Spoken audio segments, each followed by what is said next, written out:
Noong coker pa tayo mga idol doon sa ibang bansa, sa Saudi Arabia, Dammam, tayo ay naging cashier ng isang restaurant mga idol. At syempre gumagawa tayo dito mga idol, yung tinatawag nating twister na paboritong-paborito ng mga Saudian o mga Arabia. O ito mga idol, ito yung nilalagay nating vegetable na tinatawag natin repolyo sa atin.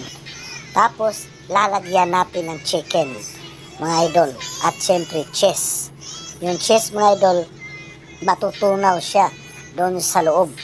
Tapos, isusunod natin yung chicken dyan, mga idol. Yung chicken na toasted natin. O niluluto natin sa mantika. No, mga idol, para siyang talagang toasted na toasted, mga idol. Talagang malutong. Ilalagay natin. Yan yun, mga idol. At syempre, yung nilalagay namin dito mga idol, yung laman, no? Mga laman na hinihiwa-hiwa namin. Syempre, 3 yan. Talagang sulit na sulit ito. Magandang pang negosyo mga idol. Sa katunayan, nakuha ko na yung mga lasa nito. Lalagyan natin ng cheese yan. Hindi ordinary yung nilalagay nating cheese dyan o sauce niya mga idol. Kasi maraming halo yung nilalagay namin dyan para mas masarap. At ilalagay natin to mga idol sa yung bread na yung pang-press ng bread. Nakalimutan ko yung pangalan nito mga idol. Pero ito yung maganda sa bread na talagang pinipress niya para mas maganda. At syempre ibabalot natin yan mga idol sa parang foil na paper. Ayan mga idol. Alam niyo mga idol, ito yung pagkain na talagang kinakain ng ating mga OFW, mga kababayan natin na nandun sa ibang bansa. Ito kasi mga idol, mura, sulit, talagang mabubusog ka pa, no? At siyempre, hindi mawawala yung soft drinks dyan.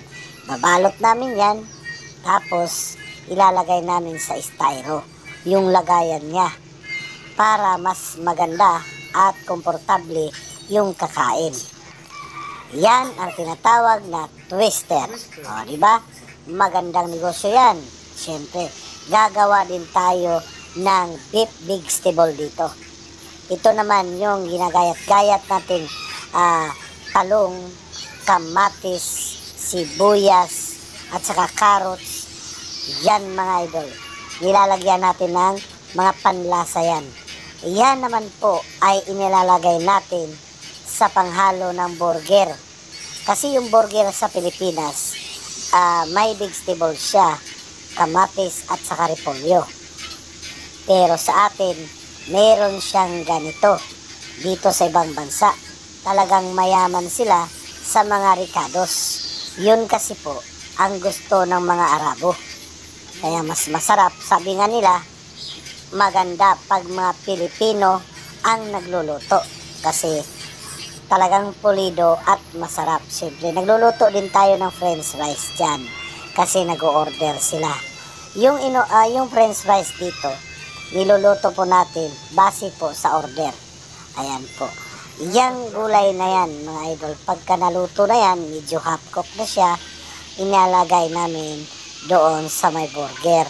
At yung beef na karne na ipapatong natin doon sa mismong tinapay. At lalagyan pa namin yan ng cheese. Mamaya po, makikita nyo mga idol kung gaano kasarap at jumbo yung ginagawa nating burger.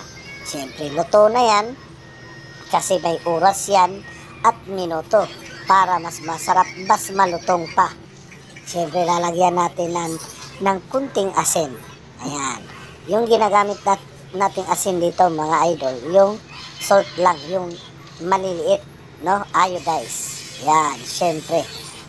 Kunti lang kasi yung ibang mga Araba, hindi sila mahilig sa maalat. Kaya yung ginagawa po nila, kunting asin lang, okay na.